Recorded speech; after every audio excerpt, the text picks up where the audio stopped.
hablando.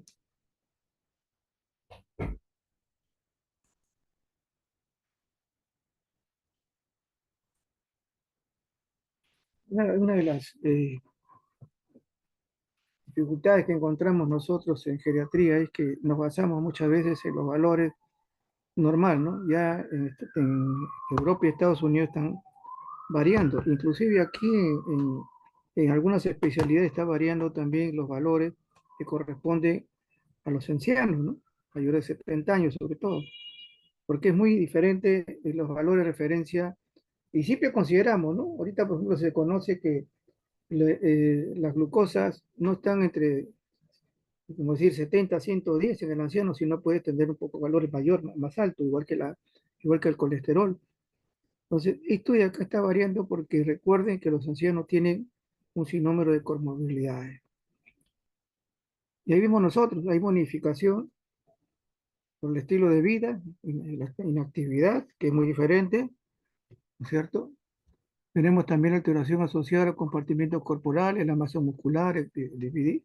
Por eso que la creatinina también no se puede utilizar para valorar la función renal. Y vemos un sinnúmero de elementos también, igual que la terapia, y que en algunas cosas, acá estoy notando, pero vamos a ver después también, cuáles son los valores que comienzan a aumentar, ¿no? En esta, eh, en esta etapa de la vida, ¿no? Porque recuerden de que el anciano no solamente tiene comorbilidad, sino también tiene una polifarmacia. Entonces, es muy diferente este tipo. Ahora, acá hay algunas consideraciones. Ahí está disminuyendo, y eso es lo que a veces hemos visto en las historias que hasta ahora lo tenemos, ¿no? Que nos dice, con 11 ya es una anemia. Lógicamente, dentro de la normalidad es una anemia, ¿no? Porque el anciano está dentro de los valores referentes, ¿no? Y acá definitivamente, ¿por qué? Porque ya hay una alteración en la absorción, ¿no es cierto? Entonces el rango, según la literatura, tiene que bajar, ¿no? 11,5 el varón y 11 mujer, por esa situación que hay, ¿no es cierto? Ya. La anemia puede ser también por una situación que siempre se observa en los ancianos, ¿no? Y la sangre oculta en ese, o también si hay un problema en este caso, de insuficiencia renal. Ahora, ¿por qué inclusive no solamente esto baja, sino también el fierro disminuye? Porque hay déficit pues, de la acidez, el pH, y también del factor intrínseco, ¿no? Que también son, igual que las células parietales, ¿no? Que también tienden a cierta manera a atrofiarse en el caso de los ancianos. Entonces, hay una disminución y disminución del hemoglobina hematocrita. La velocidad de sedimentación también aumenta. Ahora, no se conocen las razones, pero refieren ellos que han visto ese aumento de acuerdo a la edad y por año. Probablemente se menciona de que hay procesos inflamatorios constantes, ¿no? Y es cierto también, ¿no? Que anciano no tiene problemas de artrosis, ¿no? Entonces son cosas crónicas y tenemos unos valores de 40 y 45, queríamos, este es patológico, pero en caso de ellos no. Por esa razón que la velocidad no es útil para valorar el cuadro inflamatorio en los ancianos. Los niveles de glucosa también, como yo le mencionaba, puede aumentar, no solamente quedarse en 110, sino ser mucho mayor. Y acá hay una alteración, definitivamente. Hay hipoglicemia, aumento de la insulina, etcétera. Entonces, hay una variante, ¿no? En la cual tenemos que tener, sobre todo aquellos médicos que van a atender a ancianos, tienen que tener todas estas consideraciones. El colesterol también aumenta, como también en este caso, el aumento de los triglicéridos también igual va a suceder un 30% o 50% de aumento en los varones y esto. Recordemos que acá hay también problemas de tipo que hepático, ¿no? Hay disminución de la albúmina y también los valores deben ser, definitivamente. Entonces las proteínas totales también van a bajar. Y esto porque igual hay problemas de dieta como también de la función hepática. Y si hay una baja de esta albúmina, que es transportadora, pues va a bajar todas las hormonas y los elementos que también tienen que utilizarlo como transporte de la albúmina.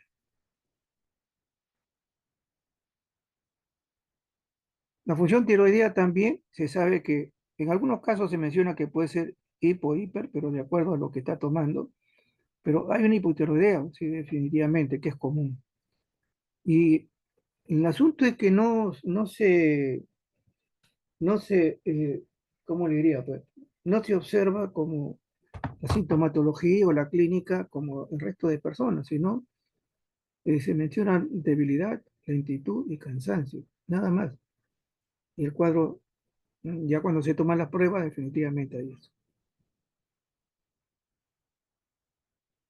Mencionamos algunas de ellas, hemos dicho, hay que controlar los niveles de TSH, definitivamente, que hay valores altos también en esto, pero también vemos el T3 libre y el total, hay una disminución en relación a la edad, T4 libre y total no varía, pero el T4 de manera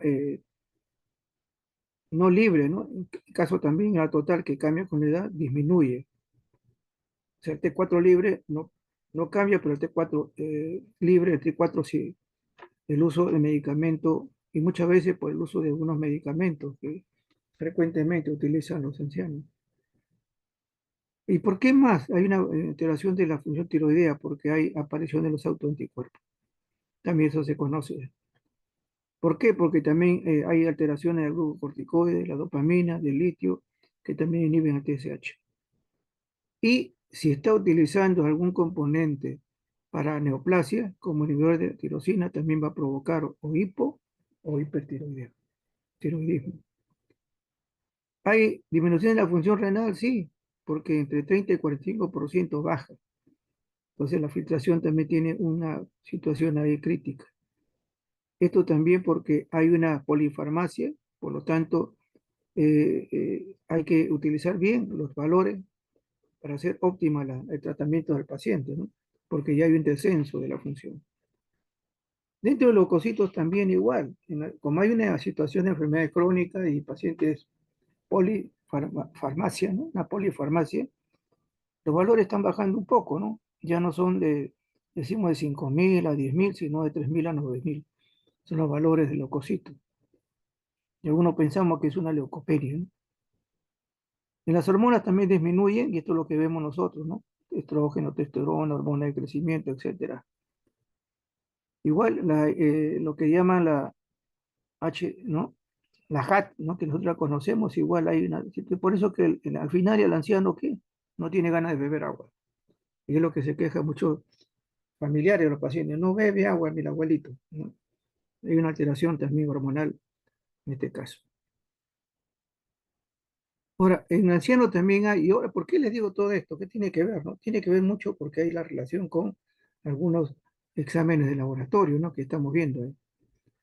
Se sabe que el tabaquismo, la actividad física y sobrepeso, que son parte también, y algunos, sabemos nosotros que hay pacientes que son fumadores crónicos, definitivamente eso no es novedad, pero también hay definición con problemas de.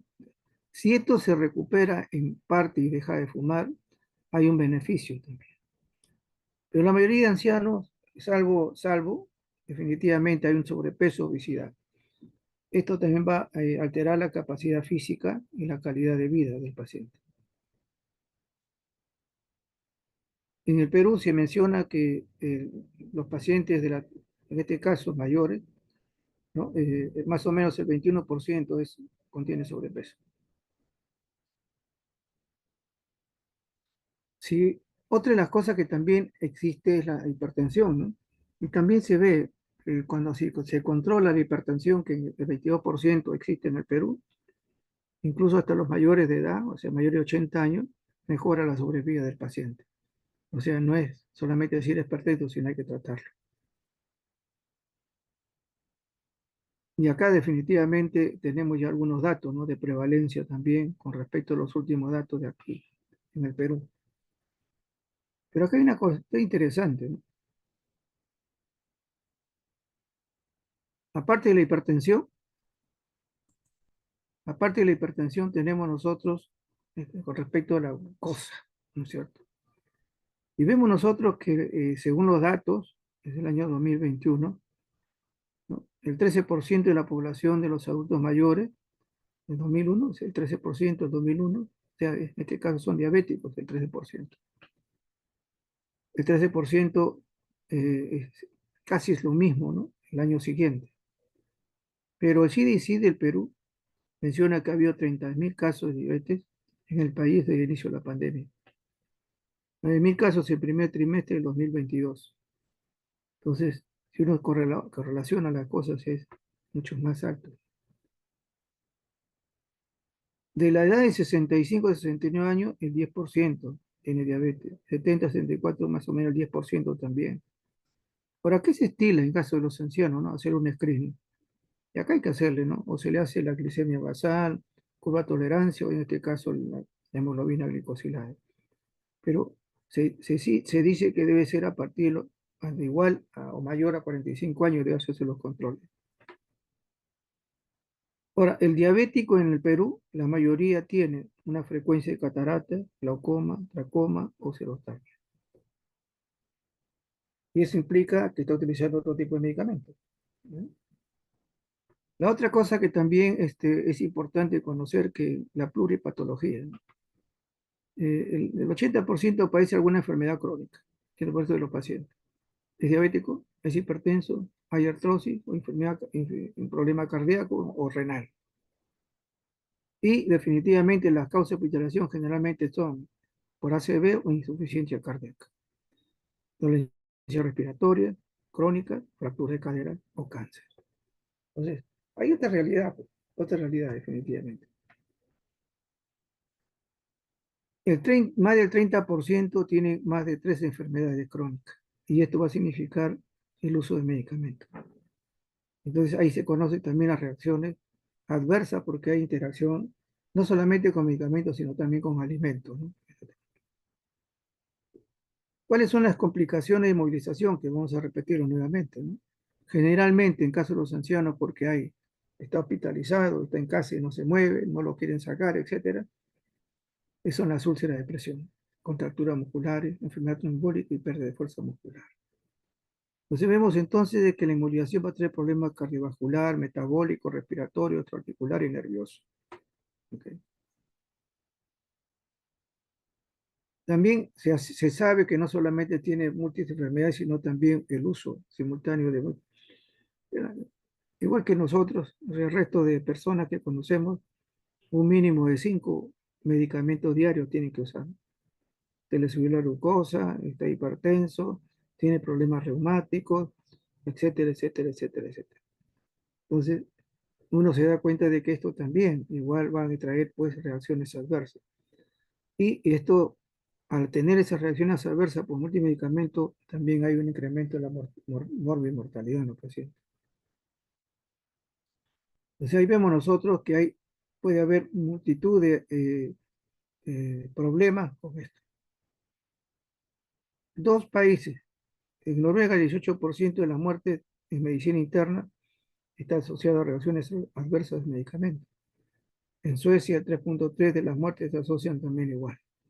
Aquí definitivamente no tenemos datos. Esta es una situación también que se ve, ¿no? Hay una prevalencia de infecciones fármaco-fármaco más o menos 35 al 60% en la interacción medicamento. El 100% con 8 más medicamentos de uso simultáneo, uno dice, sí, conozco pacientes que usan más de 7 medicamentos diarios. Es una de las situaciones tremendas, ¿no? Ahora, esto definitivamente puede ser influenciado uno de ellos con otro medicamento, por eso uno tiene que tener relación.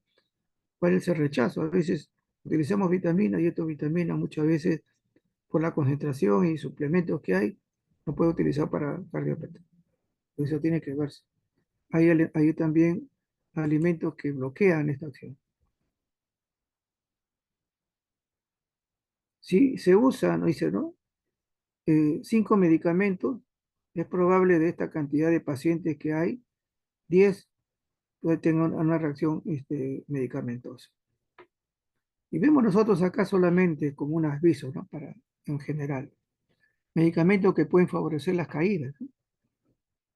Miren acá, narcóticos, hipnóticos, anestésicos, vasodilatadores, generalmente esto es lo que utilizan mucho los ancianos, antidepresivos, diuréticos, problemas tal que también cardíacos. Entonces, ¿qué dice acá? Dice retarda la conducción central, y quizás algunos no, pero ahí se afecta el control postural. Entonces se levantan y se caen. Entonces, todos estos elementos hay que conocerlos y hay medicamentos más que usamos porque algunos tienden a hacer este tipo de... Y recuerda, la caída de un paciente de edad mayor es fractura de cadera generalmente. Y hay medicamentos que también dicen, no, mi papá mucho se orina, y eso lo hemos escuchado. Ahí la paciente dice, no, mi papá mucho se orina, etcétera. Y no miran de que hay. El paciente está utilizando algún medicamento para eso, ¿no? ¿Ok? Entonces, eso también tiene que verse porque esto también trae a colación, ¿no? No solamente los problemas, sino también las otras complicaciones, tipo, en este caso, renal. Una de las cosas que también se conoce es los fármacos metabolizados, que también tienen que ser con, y que es definitivamente el citocromo 450, es el responsable de hacerlo, ¿no? A nivel del hígado metabolista. ¿Cuáles son los fármacos que a veces también traen como consecuencia estos problemas, ¿no? Vemos nosotros antiarrítmicos. ¿Por qué? Porque van a realizar reacciones adversas, un RAM, que me dice medicamentos, antiarrítmicos, anticoagulantes, antidepresivos. Definitivamente, si uno se comienza a pensar a los ancianos, acá hay varios, 5 o más medicamentos que está utilizando. Y algunos está utilizando para toda la vida, con los problemas antiarrítmicos. Entonces, esto trae a colación también de que hay una respuesta inadecuada cuando hacen los exámenes de laboratorio. Hay que ver qué problema hay, qué bloqueo hay con respecto a eso. Algunos también somos trombocitopénicos. Ahora, ¿cuáles son las enfermedades que frecuentemente tienen los ancianos? La artrosis es una enfermedad degenerativa, hay problemas de inflamación, generalmente hay problemas metabólicos también igual, ¿no es cierto? Que también es parte de eso, el diabético, problema metabólico, obeso, o también puede ser también la gota, ¿no? Parte de, también de ese problema inflamatorio sistémico, porque la artrosis no es artritis reumatoidea, sino es la degeneración articular. Hay un compromiso y eso es una inflamación definitivamente que trae de manera crónica al paciente. Por esa razón, una velocidad aquí nunca va a ser algo efectivo, ¿no? ¿Qué es lo que se pide de todas maneras? Porque hay que descartar que no sea una artritis, pues, ¿no? Hemograma, glucosa, perfil lipídico, metabólico, ácido úrico, gota. El PCR que es mejor que la velocidad, eso se ha considerado. Interleuquina es mucho mejor todavía. Factor reumatoideo y anticitulina, definitivamente descartar que no sea también una artritis reumatoidea y luego la imagenología. Otro problema de la sepsis en este caso, así en general podemos hablar de eh, el SER, o sea, todo lo que es el sistema, qué sé yo, después el shock séptico. Estamos hablando solamente en general del sepsis. En caso de los ancianos, que hemos visto en una de las prácticas, la causa primaria, generalmente los pacientes que están usando sonda, es urinaria. Y ya se conoce esto, la infección urinaria de pacientes, muchas veces que están en UCI, o pacientes que están sondeados, el principio de la sepsis va a ser una infección urinaria. Luego, pues, del tracto biliar, infecciones intraabdominales, las neumonías y las infecciones cutáneas. En este caso, las escaras que llamamos nosotros. ¿Cuáles son los gérmenes frecuentes? Los bacilos gram negativos. Y ustedes ya saben cuáles son los más frecuentes, ¿no es cierto? Los bacilos gram negativos. Igual acá no es como otros, ¿no? Inclusive hasta llega hasta un 15 o 20% en algunos casos, ¿no? No tiene fiebre, pero sí tiene una confusión, debilidad y tiende a caerse. Uno cuando ve un anciano de este tipo y está perdido, como se dice, hay que pensar, ¿no? Hay que hacerle sus exámenes. En este caso, tenemos ahí nosotros de ver si hay alguna lesión, si hay un problema respiratorio, si hay un problema de orina. El anciano cuando va al hospital, y esto generalmente le hemos visto años, ¿no? Porque como he estado trabajando en emergencia, en laboratorio de emergencia muchos años, y una de las cosas fue, y le digo, señores, ¿por qué lo han traído? Porque yo lo veo bien. Mi hija me dice porque mi orina huele feo. Y de verdad, nosotros veíamos la orina. Cuando veía la orina, bacteriuria abundante, ¿no? Gérmenes, paciente. Entonces, un paciente que definitivamente hay que tener, y aparte de eso, su problema de diabetes, ¿no? Entonces, hay que observar ese tipo de cosas, no solamente los exámenes que hay que hacer, ¿no es cierto? Esputo, hay que hacer examen de la herida, la herida que tiene, no solamente un urocultivo y examen de orina, hay que ver su hemograma también de estos pacientes para ver eso. Hay otros síntomas inespecíficos, ¿no? Anorexia, trastorno de la marcha, caída. En este caso lo hemos visto ya, hay un cuadro confusional, deterioro cognitivo, náuseas y vómitos. Lo digo, está perdido el paciente. Si esto lo vemos en casa, pero lo vemos acá en UCI, definitivamente la sonda es parte de la rutina. ¿Qué se debe hacer? Recuerde que en todo cuadro séptico, cuando a veces queremos encontrar al germen eh, y a veces no nos ubicamos todavía, etcétera, a pesar que podemos tener la orina, el médico siempre pide hemocultivo. Ese es el primer examen que se hace en cuadro paciente séptico, el hemocultivo. Porque recuerden que hay, ¿no es cierto?, hay una bacteremia del germen, entonces puede agregarse en otros lugares. Entonces, no solamente una infección urinaria, sino hay que ver que no esté avanzando, ¿no? Entonces, si hacemos un urianálisis, un hemocultivo, lógicamente el hemograma es parte de eso, ¿no? Si no estamos hablando de manera específica. En ello también una atención de Gram, si vamos a utilizar un hemocultivo definitivamente vamos a ver qué tipo de germen es. Y hemocultivo es decir que ha avanzado a cierto nivel, ¿no es cierto? Aquí definitivamente es necesaria la procalcitonina, el hemograma definitivamente hay que verlo, el lactato, hay que ver si hay compromiso respiratorio o también de ácido base, tiempo acá de coagulación, porque ya te conoce más que yo de lo que significa hacer una sepsis, hay un cuadro definitivamente grave, y a veces con falla posterior, ¿no? Proteína C reactiva. El perfil bioquímico siempre hay que hacerlo, por eso decía, no, aún los pacientes, ustedes cuando ingresan, esto hay que pedirle lo basal. ¿Cuál es la condición del paciente? Entonces, acá el perfil que se hace acá es para monitorizar los órganos, ¿no? Riñones, van a decir electrolítico, ¿no es cierto? Y la glucosa en sangre. Aparte del hemograma, glucosa, examen de orina, etcétera, que hemos mencionado.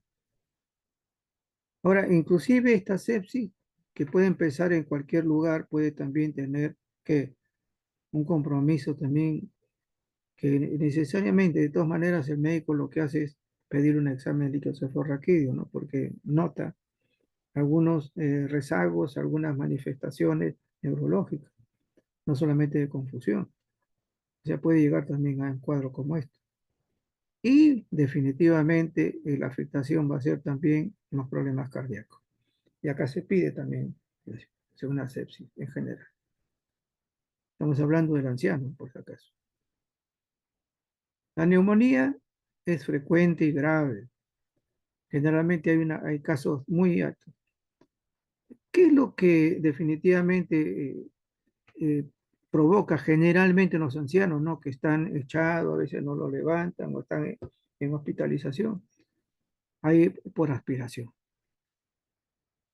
Es una de las cosas que se ha visto, ¿no? Hay un reflejo, hay una alteración del reflejo de glutorio, entonces facilita que haya eh, un ingreso, ¿no?, de gérmenes. Y recuerden que hasta cualquier tipo de germen, inclusive mencionaban de que hasta esas muelas picadas son parte también de ese cuadro que puede ser localizado. Bueno, en caso de estos pacientes, definitivamente, donde se pierde el reflejo de oxígeno, pérdida de fuerza muscular, hay alteración del muco ciliar, el germen, por eso hay una colonización, hay un reflujo gastroesofágico, no hay una hernia yatal, alteración del reflejo glutorio, y todo esto facilita la enfermedad de neumonía en caso de los ancianos. Y más si está echado, igual. Hay comorbilidad propia, sí, hay el EPOC, insuficiencia cardíaca y diabetes también como parte de eso. Igual acá, eh, hay en el curso de neumonía no típico, ¿no? Síntomas y signos, como dicen, dolor, que etcétera. O sea, hay que ver aquí también, eh, presenta una fiebre sin focalidad, se refiere, no sabe de dónde, y deterioro inexplicable del estado general. Y acá de todas maneras hay que pedir una radiografía, pues, neta, ¿no? Porque la forma como se presenta es muy diferente que en los pacientes jóvenes. Los gérmenes ya lo conocemos nosotros con frecuencia, ¿no? Como neumonía, etcétera. Los influenzae, hay anaerobios, y en caso de hospitalización, lo hemos visto nosotros en el COVID-19, la frecuencia es pseudomonas. También puede haber infecciones polimicrobianas, que también es una de las cosas que hemos visto nosotros, y también gérmenes muy resistentes. Recuerden que estos ancianos, por alguna razón, les dan antibióticos a veces en los últimos años de la vida, pues. Entonces, acá definitivamente hay que hacerle, aparte es la imagenología, que es importante, hemograma, cultivo de secreción faríngea, hemocultivo, cultivo de secreción bronquial o aspirado bronquial, que llamamos nosotros AGA, y electrolito.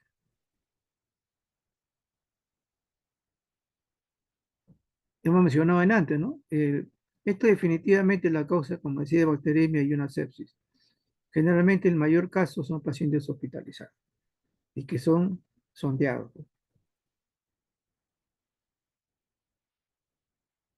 Los síntomas, ya le mencioné, no es lo mismo que nosotros, que poliaquiuria tenemos, disuria, fiebre, dolor lumbar, no va a existir. Por eso hay que ser muy, no diría cauto, ¿no? Sino muy perceptivo en las cosas que pueden ser, no, no está bien, no lo veo bien, está decaído. Generalmente va a ser así, ¿no? Va a haber una situación. Ahora, ¿por qué razón? Porque recuerden ustedes que ya hay un problema de deterioro funcional, ¿no? Y generalmente a veces pensamos que en lugar de una situación infecciosa puede ser hasta prostática, pero no hay síntomas clínicos clásicos. Igual aquí, eh, en la exploración de los varones también debe incluir el tacto rectal, porque el causante también puede ser un problema de prostatitis. Escherichia coli es lo más frecuente. Luego viene Enterococcus, Staphylococcus, Streptococcus, varios, etcétera. Pero en hospitalización, bacilos gram negativo resistente, generalmente la pseudomonas. Vemos nosotros la actividad sintomática, etcétera. Y también algunas consideraciones propias. No les digo que no deben pedirse de otras, ¿no? Si no estamos yendo hacia el problema existente. Acá hay una cosa interesante.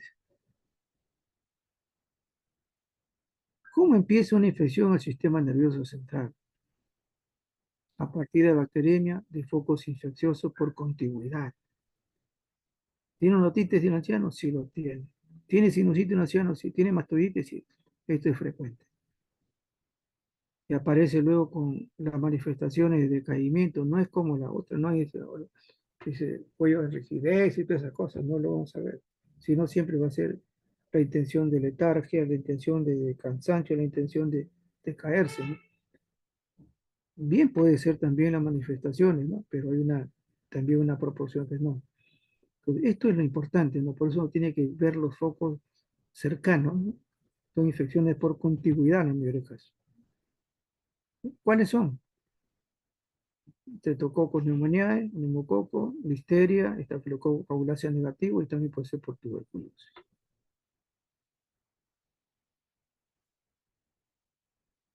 Virales, el herpes. Esta es una de las cosas que se ve también con relativa frecuencia, ¿no? Las infecciones cutáneas, las úlceras por presión. Y acá, ¿cuál es interesante? Esto nos enviaban a nosotros frecuentemente, ¿no? Bueno, nos enviaban a nosotros. Ahora estoy descansando. Eh, Viene una particularidad de estas escaras, ¿no? no es un solo germen. Y esa es una lucha que tenía yo con los tecnólogos que a veces hacían los primeros, decían, un momentito, no, que está contaminado, es una escara, hasta hongo puede haber. Nosotros como tenemos un poquito más de conocimiento, ya ellos se acostumbraron a eso, pues, ¿no?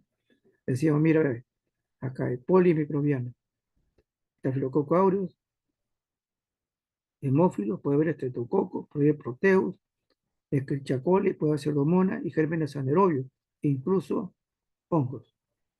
Entonces no podemos decir nosotros que no es. Y hay que hacerle, sí, porque por lo menos se coge algunos gérmenes que son muy parecidos y se hace el antibiograma para tener una unidad, ¿no es cierto? Si no va a ser de los 10, es un poco difícil, ¿no? Pero sí hacemos una relación. Ah, si hay una situación de cefalosporina, etcétera, que puede manejarse con alguno de ellos, lo podemos hacer. Igual se hace un hemocultivo, porque recuerden que este es parte también de qué, de una bacteremia.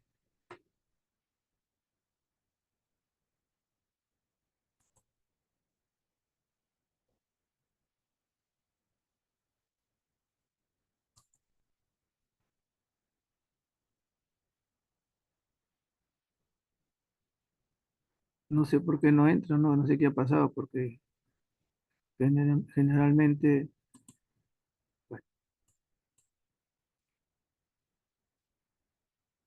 bueno.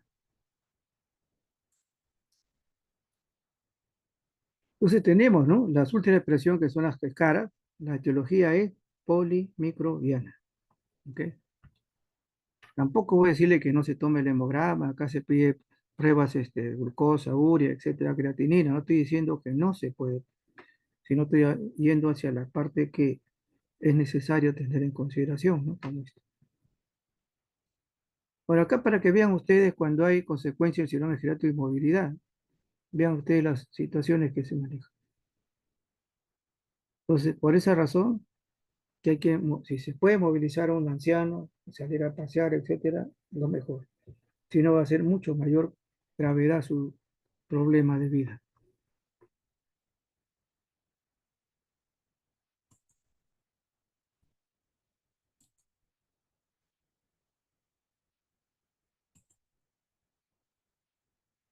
En la enfermedad cardiovascular del anciano, definitivamente hay muchas alteraciones, ¿no? Del endotelio,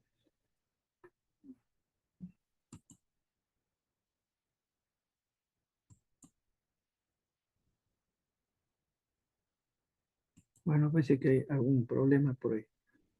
Entonces va a haber problema, en este caso vascular, estructural, también, aparte de la arteriosclerosis, hay también la aorta se esclerosa, también el corazón se agranda, etcétera. Eh, hay un sinnúmero de elementos que conllevan a un problema de tipo cardíaco del paciente. Y generalmente aquí, pues, los beta bloqueadores son parte del trabajo de ellos. Y hay que hacerle, definitivamente todo paciente se le va a hacer las pruebas, ¿no? ¿Cierto? Los biomarcadores cardíacos. Todo esto se tiene que realizar desde ellos. Electrocardiograma, etcétera, pruebas comunitarias cardíacas, pero biomarcadores se hace cuando estos pacientes están adoleciendo. Ya se hacen todas las pruebas directamente de esfuerzo, etcétera, que no hay. Igual acá hay que hacer, ¿no? Su hemograma, su glucosa, etcétera, pero acá coloco ahí todo lo que se puede realizar en caso de estos pacientes, ¿no? Como digo, hemos dado un esbozo de lo que es el anciano. Uno podría quedarse aquí, y lo he hecho al revés, ¿no? Primero tenía que hacer pediatría, luego geriatría. Lo he hecho al revés. Bueno, el geriatra quiere ser niño una vez más.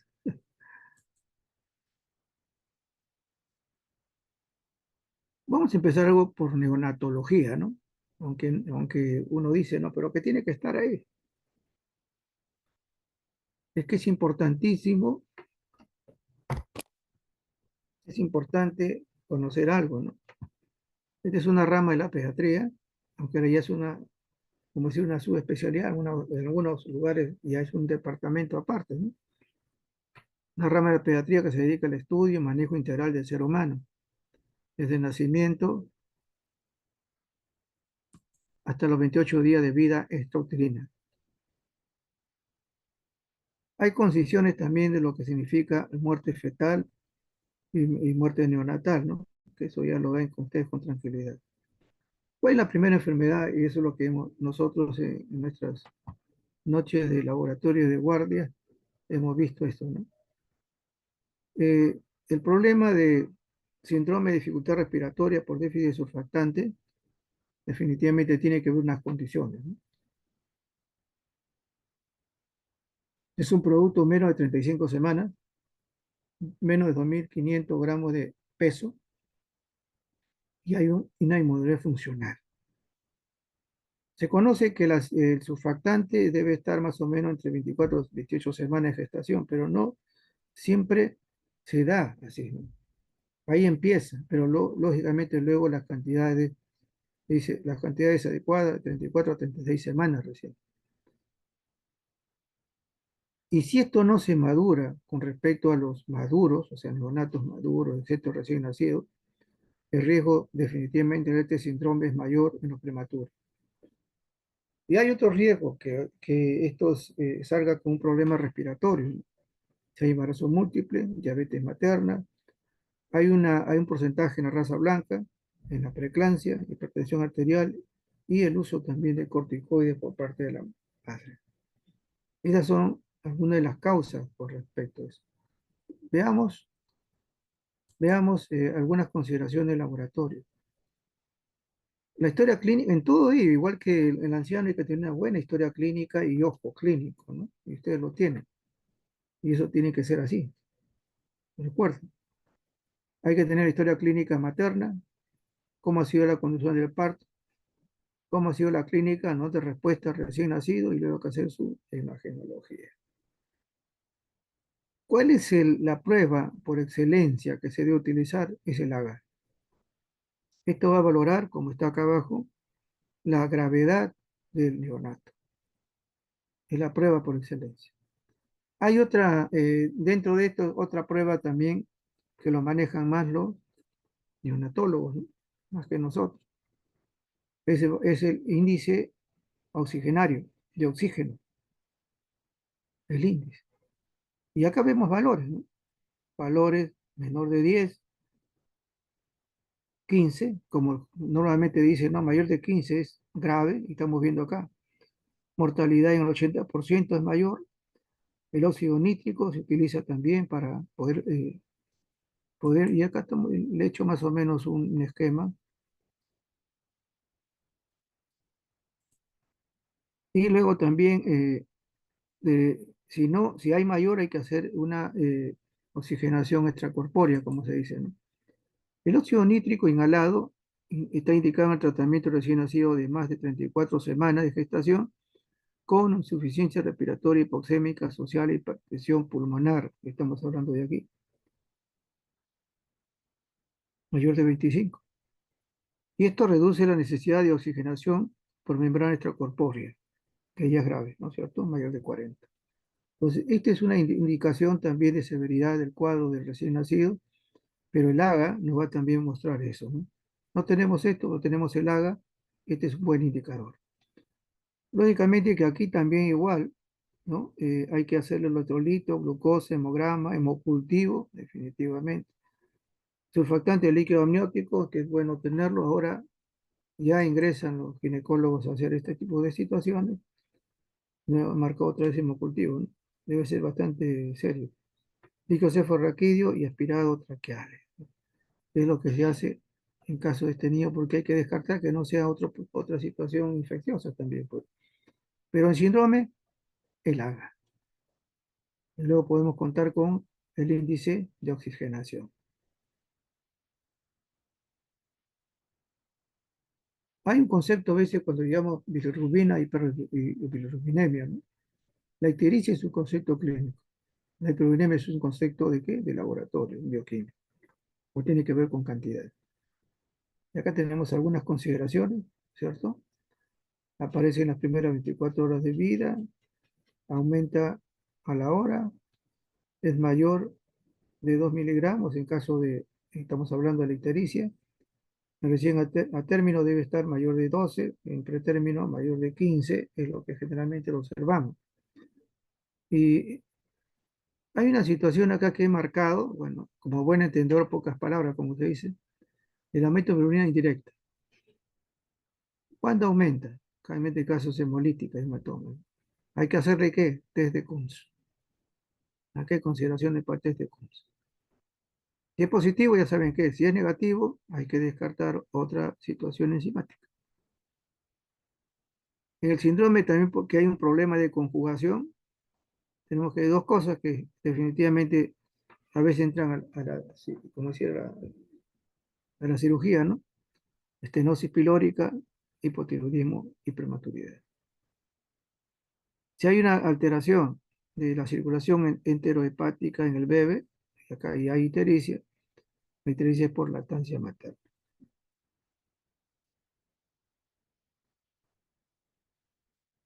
Si hay aumento de la bilirrubina directa, generalmente es colectasis, mayor, como decía, mayor de 2 miligramos, o el 20% del total, así marcando infecciones víricas, citomegalovirus, bacteriemia, sepsis, infección urinaria, frecuentemente. Y acá podemos ver, ya resumiendo los dos, perfil hepático, bilirrubina con directo, hemograma, frotis de sangre periférica, grupo sanguíneo, estamos hablando de incompatibilidad, hemocultivo, de todas maneras uno descarta que esta situación no sea infecciosa, urocultivo igual, líquido cefalorraquídeo, también lo que piden los neonatólogos piden mucho líquido cefalorraquídeo en estos niños. Encima, si es que hay en caso la sale negativo, y pruebas genéticas, digamos nosotros, los problemas enzimáticos, ¿no?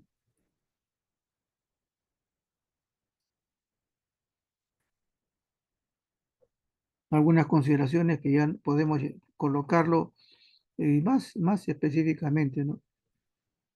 El primer día, segundo, séptimo día y el octavo día.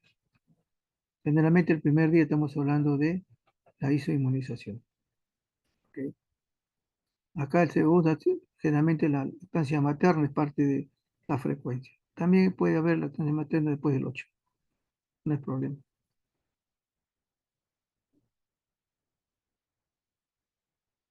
La sepsis en este caso del anciano es diferente a la sepsis del niño, ¿no? Generalmente el factor principal son recién nacidos de muy bajo peso. Esto es una de las condiciones. Hay una sepsis de mente vertical que tiene que ver con todo lo que es el canal del parto, ¿no? Y también la contaminación de tipo rectal. En la sepsis neonatal, por excelencia, podemos decir nosotros, el Staphylococcus aureus es uno de los primeros. El segundo es el Escherichia coli. Y vemos acá algunas consideraciones ya hechas por los mismos clínicos, ¿no? En este caso, los neonatólogos, pediatras. Eh, en este caso, el estreptococo es más frecuente en niños mayor de 1.500 gramos de peso, pero siempre son prematuros. Y la coli en niños generalmente menos de 1.500 gramos. Otros gérmenes lo tenemos aquí, incluyendo el hongo.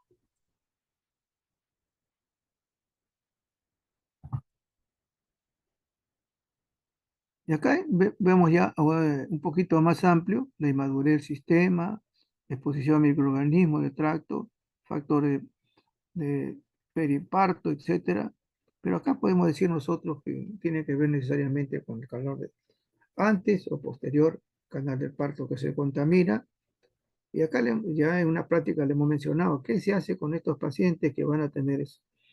Se le hace un frotis vaginal para determinar si no hay, se hace un hisopado rectal para determinar si hay. En este caso se le trata para evitar este germen que pueda comprometer, porque no solamente hace una sepsis, hace una coriomionitis y el paciente, en este caso, si no se determina, ¿no? Retirarlo, se puede decir.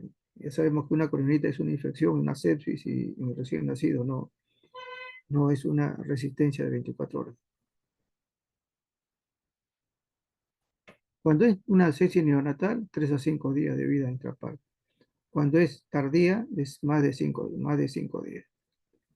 Igual tiene que ver con tardía, con problema hospitalario y acá el problema del canal del parto. En el Perú, la sepsis neonatal es la causa de más mortalidad neonatal en el Perú, mencionan, ¿no? La segunda causa de muerte neonato. En el año 2016 llegó al, yo cuanto los datos a veces nos están faltando más novedosos, ¿no? Llegó al 21%. La prematuridad llegó al 28%.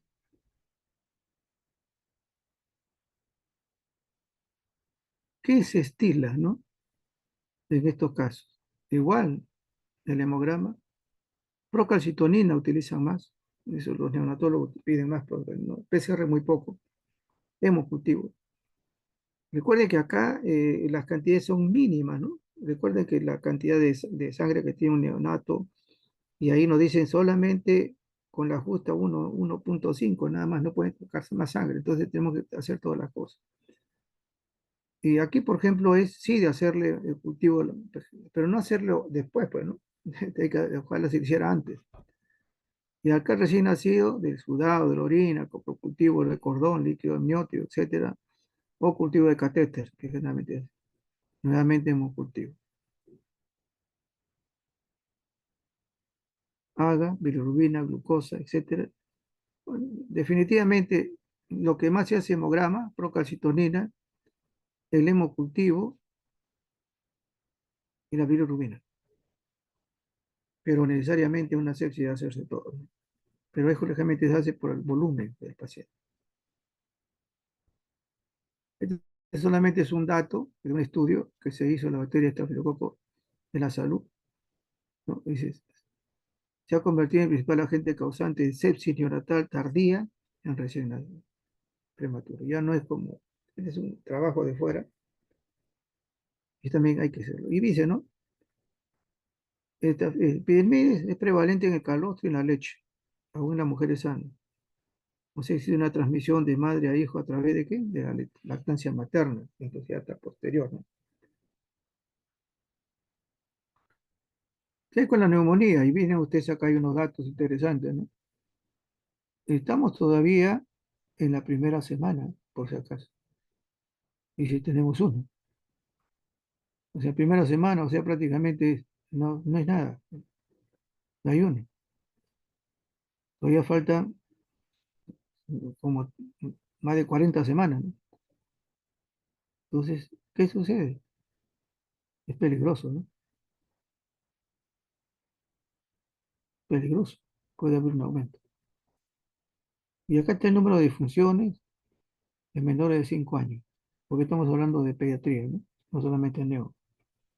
Hasta ahorita, porque es la primera semana, solamente nos está arrojando mínimo, ¿no? Todavía faltan más de 40 semanas.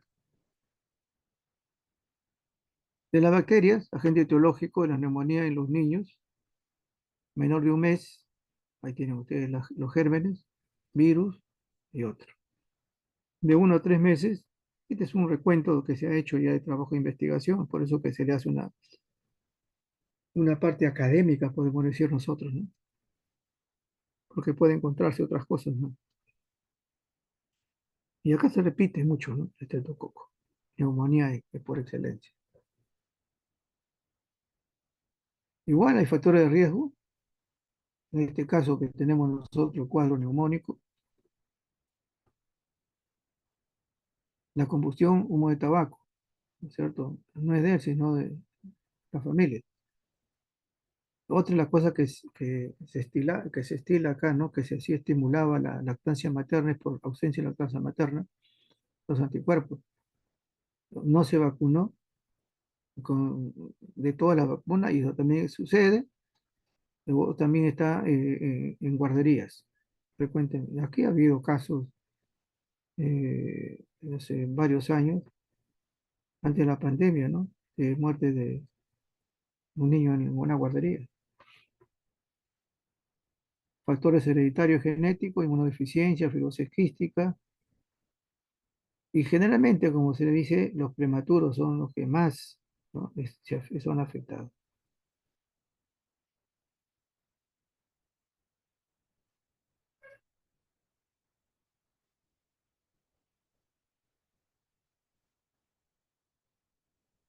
¿Qué es lo que estila, no? Para esto, igual en hemograma, procalcitonina, hemocultivo.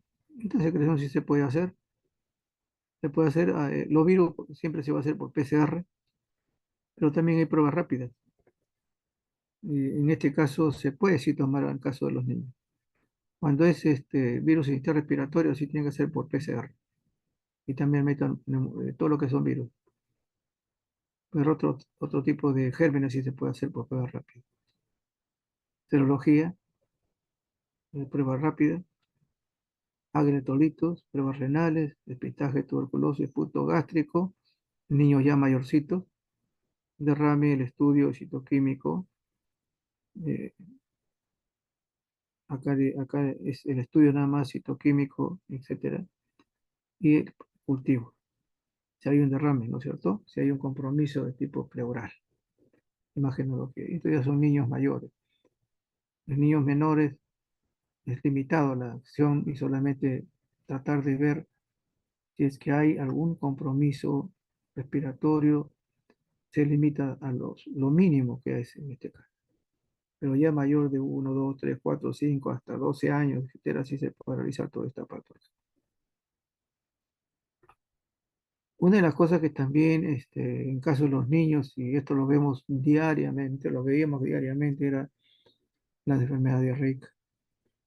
Acá todavía está igual, en la semana 3 que ustedes ven ahí, ya se han notificado más de 70.000 casos. Miren, semana 3, ¿no? El 2023 ha sido 71.000, o sea, vamos a batir el récord, por desgracia, ¿no? Y esto tiene que ver con multitud de razones, no solamente socioeconómicas. ¿Cuál es la frecuencia de esta enfermedad diarreica aguda, el EDA? Generalmente dos gérmenes, rotavirus y el adenovirus. Son frecuentísimamente, y ahora hay pruebas rápidas para eso. Uno puede realizar esta prueba inmediatamente con estos cuadros diarreicos de los niños. Hay otros, bacterias, salmonella, shigella, campylobacter, coli, enterotoxigénicos, en niños mayores, enteroinvasiva, toxinas de clostridio difíciles por el uso de antibióticos también masivos en los niños y generalmente son niños que están en hospitalización. Entonces, ¿qué hacemos en todo eso? Pues, ¿no? Y acá hay una situación de característica, ¿no? Intestino, como lo vemos en las diarreas, y estamos sospechando de algunas gérmenes. La ventaja es que en caso del virus hay pruebas rápidas para adenovirus y rotavirus, que es la frecuencia. El resto PCR. Pero si son bacterias, definitivamente todo es cultivo de heces, en este caso. Y es bueno hacerlo, ¿no? Porque a veces nos da lo que llaman nosotros reacción inflamatoria al un comienzo, ¿no? Y ahí podemos nosotros observar si en la reacción inflamatoria hay leucocitos, polimorfos nucleares. El neonatólogo, el pediatra dice, no, esto es ya una bacteria, ¿no? Y por casuística manejan eso, hasta que sabe el cultivo.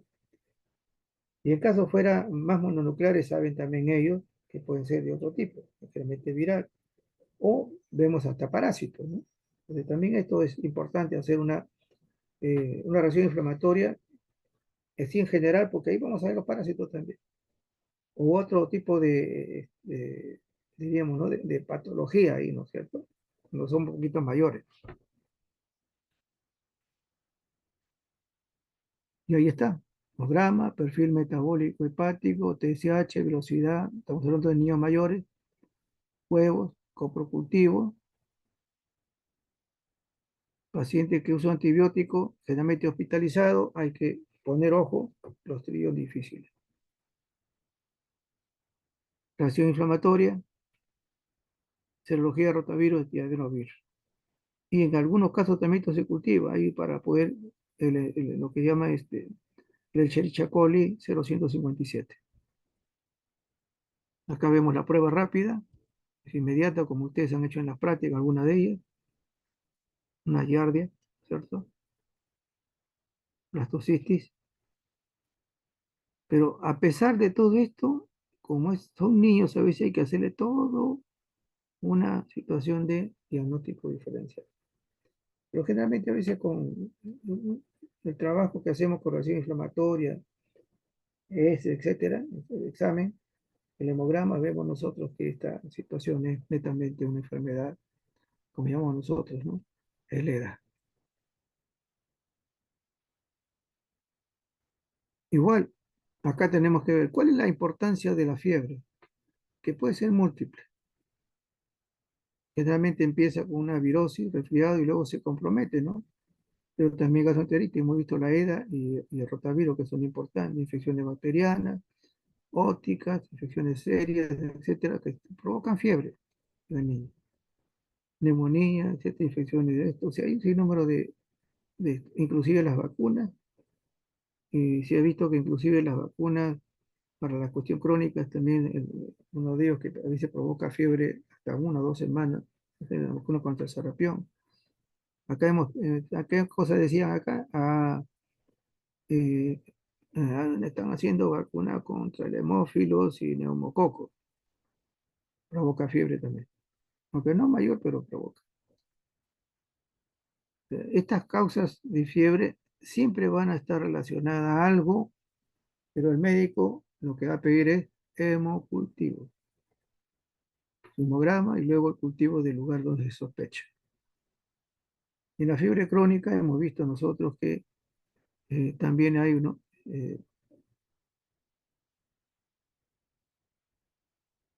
puede haber una virosis prolongada, puede haber según la situación propiamente orgánica. Puede haber virosis consecutivas, también puede haber. Generalmente está comprometido en los niños pequeños, es el asunto. La fiebre crónica, tenemos todos estos casos,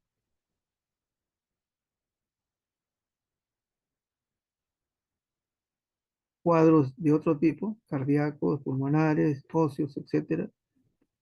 Y también podemos ver nosotros problemas de leucemia y linfoma. De todas maneras, esto se le hace su hemocultivo para descartar. Y luego se va hacia la utilización de la parte clínica y hacer los exámenes correspondientes.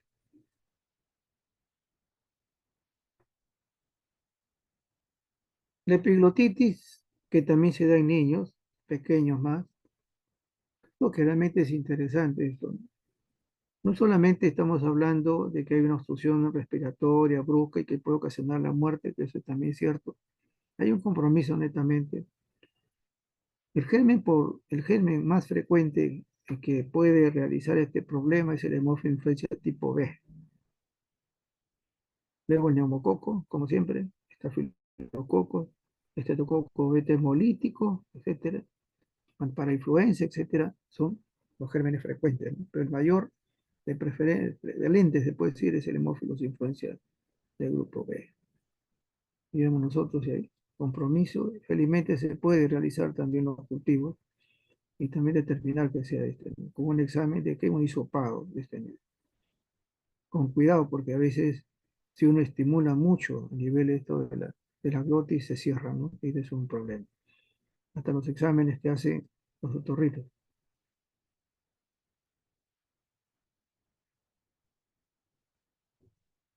En la cirugía, generalmente la más frecuente es las hernias, la apendicitis, orquidia y circuncisión. Esto es lo que se hace en frecuencia, ¿no? Hay otras definitivamente, pero no estamos hablando del resto. Si es una situación quirúrgica, laboratorio de perfil quirúrgico, definitivamente. Glucosa, urea, creatinina, etcétera. Pruebas de coagulación.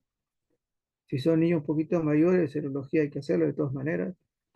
Es lo ya que generalmente se conoce, ¿no? Y ahí vemos nosotros. En caso de apendicitis, que es una situación de urgencia, va hacia una eco, un examen de orina y hemograma y el examen de un abdomen agudo del paciente. Y la edad, a sala, dice el cirujano. Y por último, la parasitosis, ¿no? Ay, si dan cuenta, es un sinnúmero de cosas que podemos observar. Por eso hay que tener ojo con todo esto, ¿no? Pero ¿qué hay que hacer? Recuerden que aquí sí hay que ver por qué razón están multiparasitados muchas veces. Hemograma, hay un frotis para observar algunos gérmenes, porque también parasitosis tiene que ver con la malaria. Hacer un parasitologio seriado, ese que es germen. Hemos encontrado a veces, generalmente en personas, niños, a veces multiparasitados. Prueba de sedimentación, que es parte de eso, pruebas de Graja, técnicas de Berman, que son pruebas prácticamente de ver los parásitos.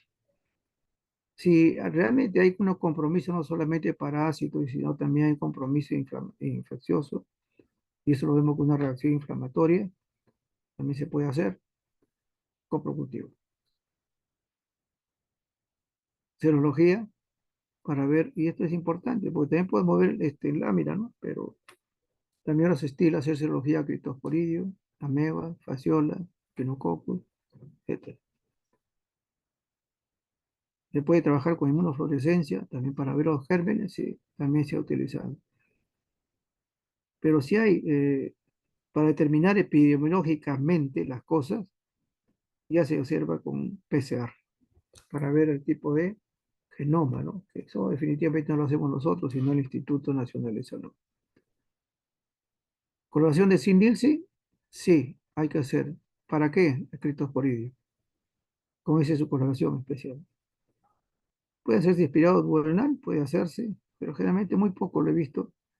Cronoscopía, sí, y ahí inclusive se toman las muestras, y luego también la imagenología. ¿Te das cuenta? Solamente tocamos las cosas más frecuentes porque hay muchas alteraciones de tipo quirúrgica, ¿no? Muchas alteraciones. Sería tendría que hablar de cada uno, el ciclo de los. Y la idea no es eso, sino para que vean que hay una complejidad de patología y que esto definitivamente tiene que llevarnos a ver qué exámenes. Pero eh, una cosa, igual que hay una de las notas que está en geriatría acá, siempre tomen pruebas basales. Eso va a significar, como este niño, si eso, si está parasitado, vemos nosotros, le damos para el parásito y nos damos un hemograma, donde tiene una anemia, el fierro y todos esos componentes que hay en la sangre son antiparasitarios. Entonces, no se puede decir, no, esta es una situación de consideraciones, ¿no? Si el paciente pues vive, le dice, hay que dar esta pastillita para, es un paciente que vive en lugares periféricos, no tiene agua y desagüe. O sea, hay que también conocer esa situación social para manejar un paciente, ¿no? Y ahí determinar qué se puede hacer, qué elementos utilizar. Y esta es una de las cosas que frecuentemente vemos nosotros, ¿no? Quizá en mi hospital, que no utilizaba, no teníamos muchos pacientes de este tipo, pero sí, en niños había mucha reacción inflamatoria, pero ver el hospital El Callao, ver el 2 de mayo, definitivamente es bastante grande, ¿no? En pocos casos hemos visto nosotros multiparasitados, pero sí lo hemos visto. ¿Ok? Entonces ha sido un gusto, no se olvide que esto sea y es de las cosas que a veces pasan, ¿no? Atendemos más a otras personas de color y no atendemos a todos con respeto que se merece. ¿Ok? Ok.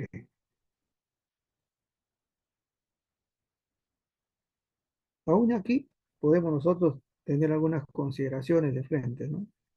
Que eso ya en el repaso ya vamos a algo más específico, ¿no? Porque esto es importante, porque esto es lo que van a ver ustedes muy frecuentemente, ¿no? Y no porque sea laboratorio, sino porque se observa en las emergencias, se observa en hospitalización. Y muchos de estos pacientes que no son de carácter de gravedad, como los parasitosis, etcétera, infecciones, lo ven por consultorio. Así que no hay una razón de que no podamos nosotros también tener conocimiento de todo esto. El neonatólogo, por último, ¿no? Cuando ve que un niño tiene ictericia, de frente le pide CUMS, aparte del grupo sanguíneo, CUMS. Y ve la historia, ¿no? Si la mamá tiene diferente grupo, etcétera. Y así lo hace, el CUMS de frente. Si no está pensando, si no es CUMS positivo, es una prueba también hay que hacer ya con anticuerpos irregulares, que no lo hacemos nosotros. Y muchas veces sale. Y la otra, si ninguno de los dos está positivo, este es un problema enzimático. O sea, deducible, ¿no? Porque definitivamente en muchos hospitales no hacemos ese tipo de cosas. Pero el 2 de mayo sí, en el hospital de seguro sí lo hace. Pues eso también es parte del trabajo y que uno tiene que ser ya constante, ¿no? En lo que significa que se va a pedir. Ok, ok. Hasta aquí nomás nos quedamos, si no, sigo para adelante. Buenas noches. Muchas gracias, doctor. Buenas noches. Gracias, doctor. Gracias, Gracias, doctor. doctor. Hasta luego. Gracias, doctor.